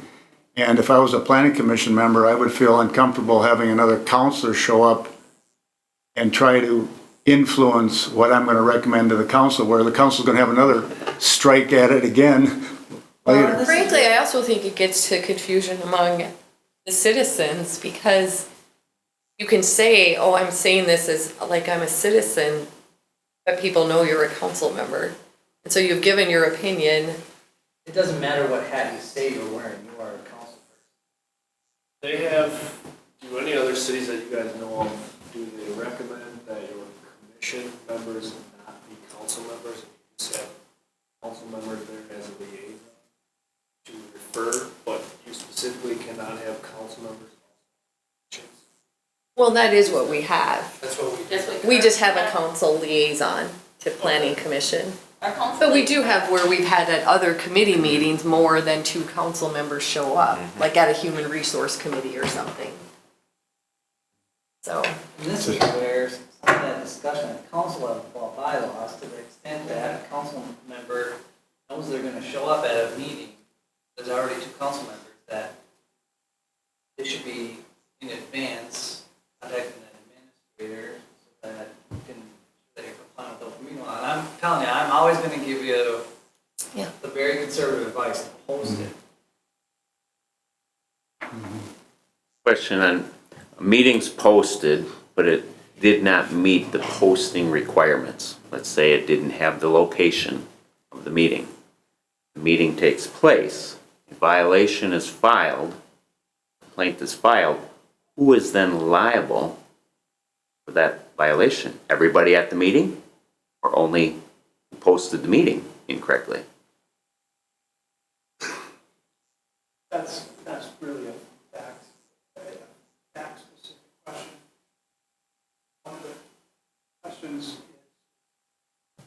Was there an intent to violate the meeting law, or was it? I think it's an inadvertent responsibility. That. On the other hand, if you intentionally mispost the meeting, well, that's going to have you. But that's why some of these questions are being asked. It's really fast. Well, I'm gonna give you my opinion. We have people that are going after the city for every nitpick thing there is in the world. And I think that's one area that they look at. Just to be exactly, you have to do it to the T of the law. Can't be accidental mistake, you know? Just opinion. I just want to put a plug into the league thing. Last time the league came out ago, an article in there, part of, but there's an article that Jim Miller wrote. And to me, it's all about good governance. It's a one-page article. And it's a wonderful read. It talks really about the duties of a council member aimed to the public at large. And I mean, it's just good for you to read it. It's worth the 15 minutes. Kind of makes you think about a lot of the kinds of questions you guys have been asking. And I guess what I would hope it gets to the civility question is that I would hope that people would take something like that and presume that it was a mistake, not the other way around, that it was an intentional. I could see if it happened over and over and over or something, but, you know, I think things happen, we're all human, and I think we could presume the best of each other instead of assuming the worst, and it feels like sometimes that's what happens. Nicely put.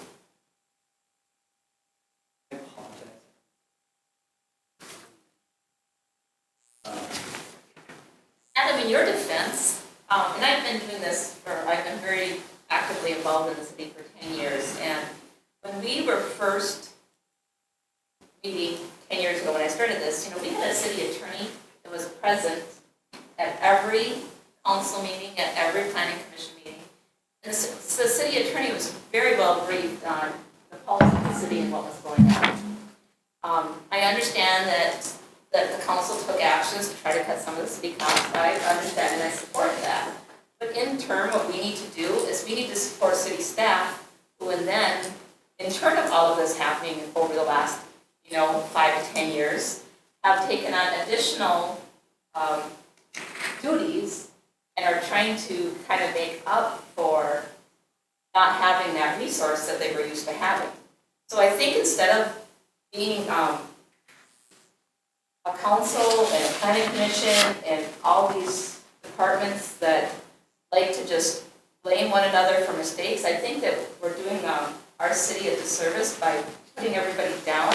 We need to start lifting everybody up, and we're going to start to have a better city when we can start doing that. And it's got to start with our staff, because I can see that they're stretched. I mean, we expect a lot from them. So I just want to tell you in your defense that, I know, I was here when Cole was here at every meeting. And so it was very easy for him to keep track of these questions. So I just wanted to say that. I think that... maybe that's a question. I think that... Do most cities have city attorneys at their meetings? All of the other cities regularly have. Not every meeting, but.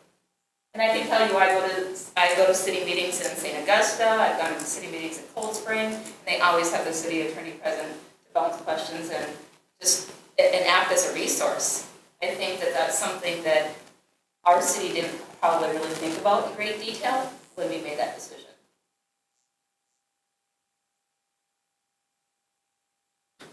Not every city has a city president. I don't think so either. Resource question is a Right. policy question for the city council to address. But I think when we have city council members that are questioning staff in such great detail, that's kind of what it has to go back to. I really do. I mean, it's policy. We're a city. We've got ordinance. We've got requirements. We've got legislation to follow that we've adopted as a city. Our city's been through huge changes the last 15 years, you know. We were 3 separate entities and we became a city. We went from a council of 12 down to what we have now. We've done a lot of changing, and some people can kind of tuck and roll with these changes and some people can't. Can I make a suggestion, since Adam's had to leave already and Dwayne's already gone? We've gone over a lot of this stuff, but I would like, could each attendee here, if you have any specific questions, give them to me that I can get them answered from Adam, that you feel weren't answered here. And we probably should conclude this evening. And I would like some discussion on did we talk about variances at all before? No, we did not. The whole variance question and when we Still grant talk about them. that, James? Because I have to say, at one of the last planning commission meetings, I mean, when we had a planning commission member say, well, if the neighbors don't object to it, we should just grant it. And I'm thinking, well, I don't think that that's our job. But, so I guess I sort of feel like we need more guidance or discussion. Isn't there some Training, statutes have some really detailed requirements for?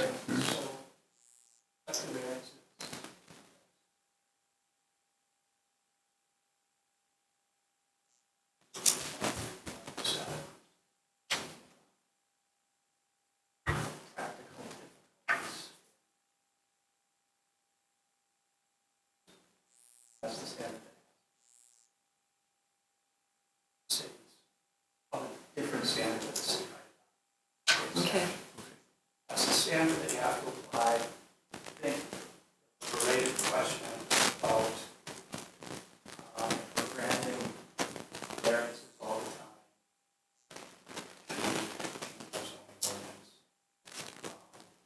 Policy decision.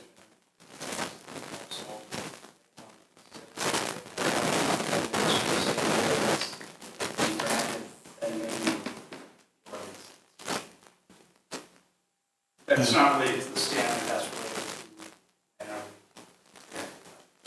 to, You know, and the part I struggle with sometimes, because I hear it said, is we want to be Rockville friendly, and I think sometimes we take that to mean that we should try to grant the variance, right? Figure out some way to make it work. And I agree there's times where that makes sense, but I also think there's times when we should be saying no because there was very good reasons for having what we have in place. And so I just wonder, so, you know, how do you balance those? when you're making those decisions, work with that, on applying the fact that it's Okay.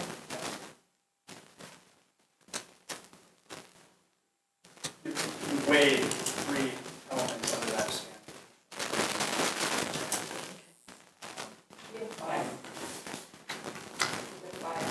Okay, your zoning ordinance, you may want. So we should take a look at that. But And it the- may just be that they're broken up differently. Ways, that is the same. But, have take a look at the zoning ordinance, make sure. That practical difficulty.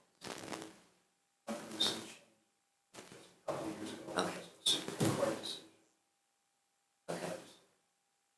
James, this is totally off another subject.